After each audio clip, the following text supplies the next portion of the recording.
Hi there, my name is Marley, and today I'm going to be doing my July reading wrap-up. This month I managed to finish 10 books, which is very exciting because if you've been watching my previous wrap-ups, I've been averaging at 5 books a month. So this month I managed to double it, so that's pretty crazy and I'm excited about that. And the reading rush definitely helped me out with that because I did read 4 books within 1 week for that. So anyways, today I'm going to be talking about the 10 books that I read in July. First up is Aristotle and Dante, Discover the Secrets of the Universe. So, wow, this month started off strong with Aristotle and Dante. Honestly, just thinking back on my experience reading this book brings all the feels. This was my favorite book that I've read so far this year, I think, or at least this month. It is such an amazing book, and I know so many people already know that because it's been out for a while and I've heard great things from people. In fact, it's even won some awards. I honestly feel like I could tear up just thinking about it again.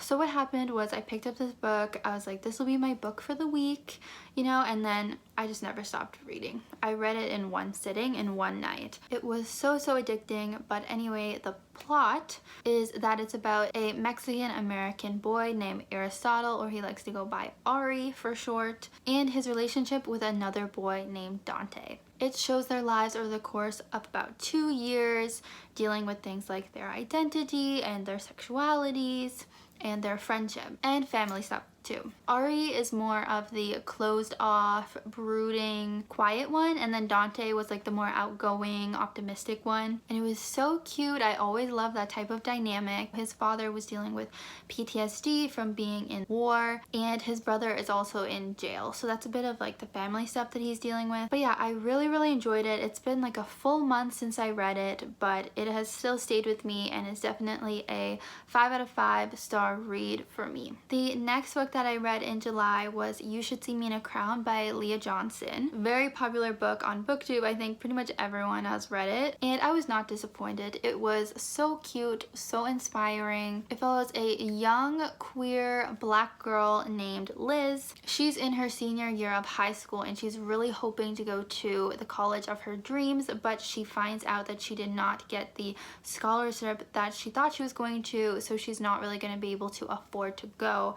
So she ends up signing up to join her school's prom court to try and win to be prom queen, because at their school, I've never heard of this, but their school is like obsessed with prom, so they give away scholarships to whoever wins prom king and queen. So she makes it her new plan to win prom queen so she can get that scholarship. And she is not the prom queen type. She's more quiet. Her style is more like grungy. Plus she's into girls, which is a no-no at her school, or at least that's what, you know, it seems like at the beginning. Actually, there is a rule that all dates must be boy-girl, so it is definitely frowned upon. So the odds are certainly stacked against her, but will she be victorious? You'll have to read and find out. But yeah, I loved Liz as a main character, and there were some really sweet romances in here and a romantic relationship as well, so I would definitely recommend it. I think it was just like the cutest little book that I feel like I want to be turned into a Netflix movie or some sort of movie. I feel like it would be such a good like cute teen movie, you know? So let's hope. But this book I would probably rate 4 out of 5.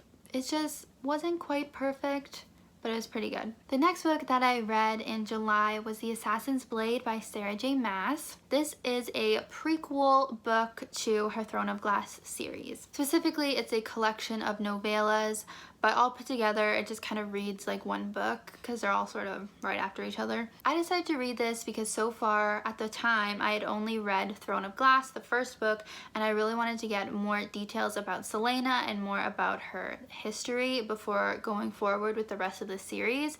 I didn't really pay attention to when this prequel was released, but I figured it was safe to just read it second and hope that I didn't get spoiled. And I would say overall I did enjoy reading this book or this series of novellas. Especially really liked seeing Sam, who we knew from Throne of Glass was her love interest that had died. So I enjoyed getting to meet him and seeing her love story with him. I actually feel like I ship them more than I ship her with any of her actual love interests in Throne of Glass. And I was so heartbroken when he dies, which isn't a spoiler. Like, we know that he dies in Throne of Glass. Like, I saw it coming the whole book, but it was honestly such a gruesome, like, brutal scene. Like, did they have to kill him like that? Like, did it have to go down like that? Like, it was upsetting. But besides that, I still enjoyed this book, and I didn't get any spoilers, I don't think, but I know that some of the characters and things that happen in the prequels I think will like show up in the main series, so I look forward to seeing that and sort of like making the connections. This book I would maybe give like a 3 out of 5 or 3.5 out of 5. I just feel like I rate books like too high, so I'm trying to like rate it lower. The next book I read is When We Were Magic by Sarah Gailey. Honestly, just another great read I had this month. This is about a group of 6 friends in their last month of high school who all have magic powers.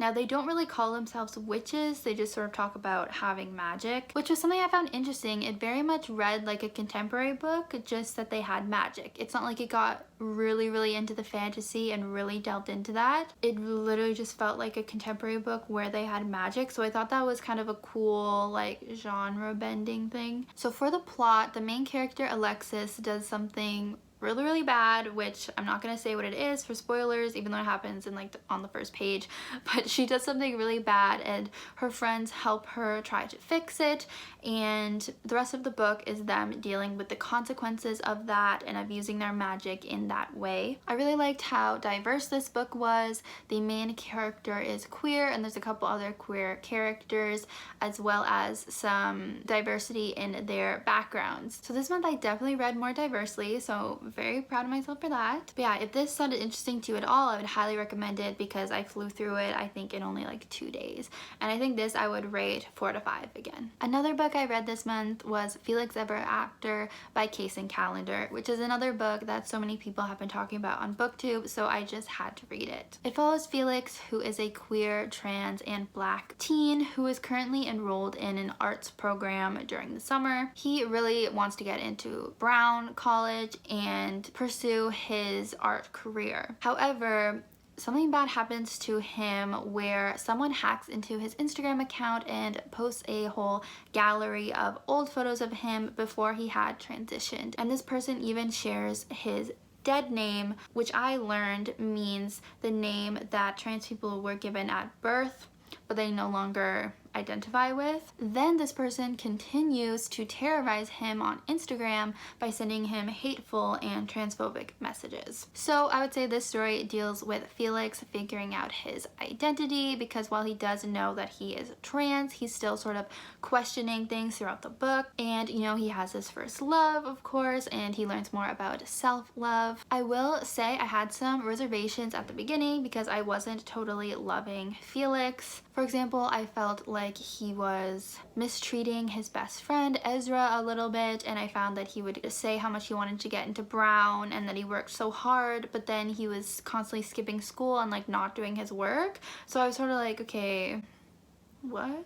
But as the story went on, I definitely grew to like Felix better, especially as he had character growth. And I got very invested in the friendships and relationships. There's sort of like a love triangle thing going on, so love that. And it was really interesting for me reading about a character that is so different from myself and reading about him feeling so marginalized for these things that he can't control. I feel like it was very eye-opening for me, and I've definitely enjoyed reading more diversely this month and reading about these different life experiences that I cannot necessarily relate to. And this book I probably rate 4 out of 5 again, just not 5 because, as I said, the main character was rubbing me the wrong way for about like half of the book. The book I read most recently, I finished it last night, is Red, White, and Royal Blue by Casey McQuiston, is it?